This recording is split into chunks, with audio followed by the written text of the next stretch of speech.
மங்கள ஒளி வீசும் தீபாவளி, சந்தோஷம் ஒளி வீசும் தீபாவளி, மங்கள. Hi guys and welcome to my channel. நீங்கள் பார்த்துக்கிட்டு இருக்கிறது ஜெர்னி வித் முனீஸ்வரன். நான் தான் உங்கள் முனீஸ்வரன்.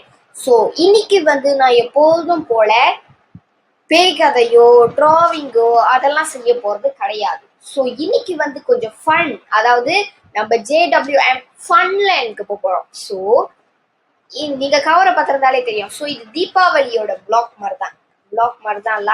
ஆனா ஆனா தீபாவளிக்கு இன்னும் 2 நாள் இருக்கு. இன்னைக்கு சனிக்கிழமை, தீபாவளி திங்கக்கிழமை. ஸோ இன்னைக்கு நான் உங்ககிட்ட தீபாவளிக்காக என் வீட்டுல என்னென்ன ப்ரிப்பரேஷன் நடந்துகிட்டு இருக்கு அதை பத்தி தான் நான் உங்கள்கிட்ட காமிக்க போகிறேன். ஸோ வாங்க பார்ப்போம். முதலாவதாக நம்ம எல்லார் வீட்லயுமே கண்டிப்பா இருக்க வேண்டியது டெக்கரேஷனை வேணா நான் கடைசியா காட்டுறேன். இப்ப நம்ம முதல்ல பார்க்க போறது என்ன அப்படின்னா பட்டாசு. ஓகே. ஸோ எங்க வீட்டுல நிறைய பட்டாசு வாங்கியிருக்காங்க.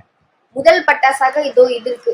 இது ஐ திங்க் வானவெடியா, ஹாப்பி போம் 3 ஷூட் ரோமன் கேண்டல்னு போட்டுருக்கு. அதுக்கப்புறம் நிறைய இருக்கு. இது எங்க வீட்டுல ரொம்ப முக்கியமானது, அந்த சைனீஸோட ஃபயர் ஒர்க்.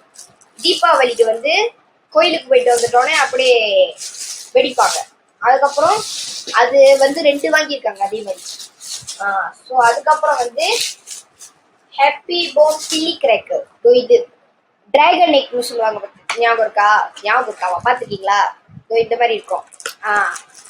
இதை பற்றி இது கொஞ்ச நாளைக்கு முன்னுக்கு தான் ஒன்னே ஒன்று எடுத்து நான் இப்படி கையில் பிடிச்சி பட்டாசு இதுனா ஊதுபத்தி கொளுத்தி சின்ன சத்தம் கேட்கும் போது இப்படி தூக்கி வீசி வெடிப்பேன். ஆனால் ராகால கேட்டுக்கிட்டு வந்தேன். வெள்ளிக்கிழமை நேற்று தான் ஸ்கூலுக்கு போய்கிட்டு இருக்கும்போது சொன்னாங்க.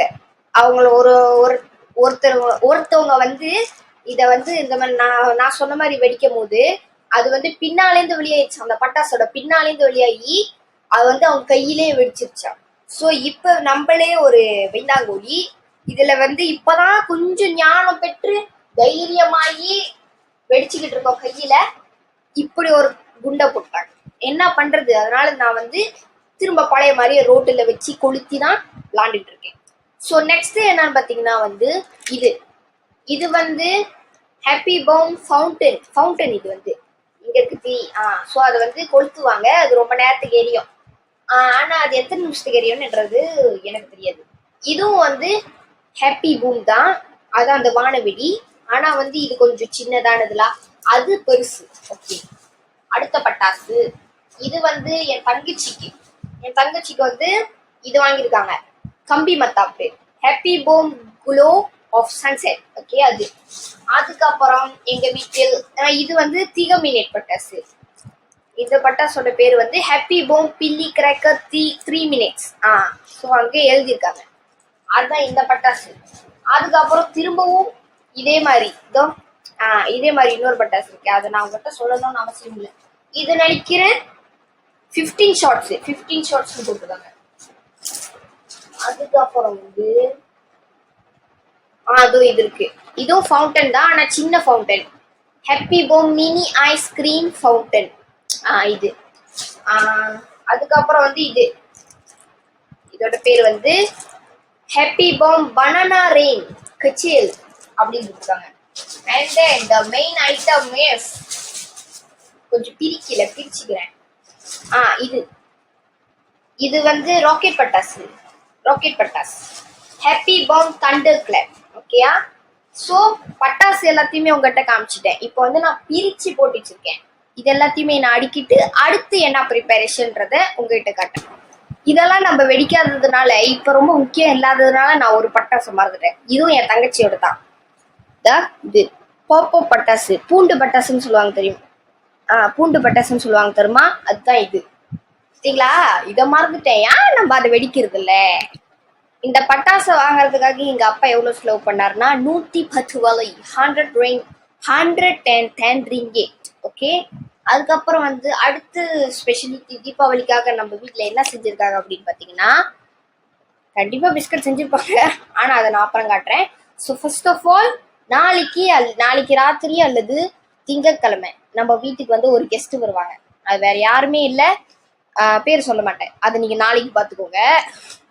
என் பெஸ்ட் ஃப்ரெண்டு. ஸோ அவங்களுக்காக வந்து தீபாவளி கிரீட்டிங் கார்டு செஞ்சிருக்கேன். எனக்கு பிடிச்ச ரெட் கலர்ல செஞ்சிருக்கேன். உளுத்துறதா? ஓகே. ஸோ அதுக்கப்புறம் சரி வாங்க உங்களுக்கு பிஸ்கட்டை தான் காட்டணும். அதுக்கப்புறம் வேற என்ன இருக்கு, பிஸ்கட்டை காட்டுறேன். ஓகே. ஸோ மொத ஐட்டம், ஐயோ சாப்பாடு ஐட்டம் என்னன்னு பார்த்தீங்கன்னா இது இது என்னது, முறுக்கு. தீபாவளிக்கு முறுக்கு இல்லாம ஒரு தீபாவளியே நம்ம கொண்டாடினதே இல்லை. ஆக்சுவலி முறுக்கு வந்து 3 டப்பா இந்த மாதிரி அம்மா சுட்டு வச்சிருக்காங்க. ஆனா காட்டுறதுக்கு தானே, ஸோ அதனால நான் வந்து ஒரே ஒரு டப்பாவை மட்டும் எடுத்துட்டு இருக்கேன்.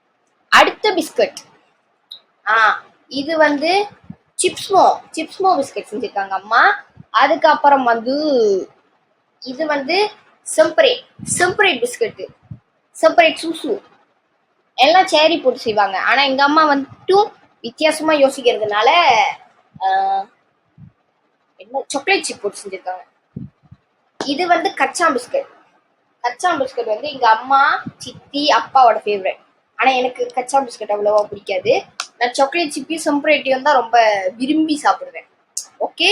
ஸோ முறுக்கெல்லாம் அழகா இருக்கு தானே, ஷேப்பா நல்லா அழகா இருக்கு தானே. ஏன் தெரியுமா, இந்த முறுக்கெல்லாம் சுத்துனது நானு, அதனாலதான் அழகா இருக்கு.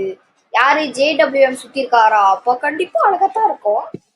ஓகே காய்ஸ், அடுத்தது வந்து என் வீட்டுல, அதாவது என் ஸ்டடி ரூம்ப வந்து எப்படி எப்படிலாம் டெக்கரேட் பண்ணிருக்காங்க. டெக்கரேட் எல்லாம் ஒன்றும் பண்ணல, ஆனா வந்து சுத்தம் பண்ணிருக்காங்க. ஸோ அழகா இருக்கு நான் முன்னத விட. ஸோ அதை பார்ப்போம். இங்க வந்து என்னோட மெடல்லாம் மேல இருக்கு தெரியுதா, மேல இருக்கு தெரியுமா, அது வந்து என் தங்கச்சியோட, கீழே இருக்கிறது வந்து என்னோட. ஓகே. இது தெரியும்னு நினைக்கிறேன், தெரியுதா? ஓகே. இவ்வளவுதான் என் மேசை. அடுத்தது வந்து இது தாங்க தெரியுது. ஓகே. இங்க பிரிண்டர் இருக்கு, இது தங்கச்சி மேசை. அதுக்கப்புறம் மேல கபட் இருக்கு, தெரியுதுன்னு நினைக்கிறேன், எனக்கு சரியா தெரியல. ஓகே.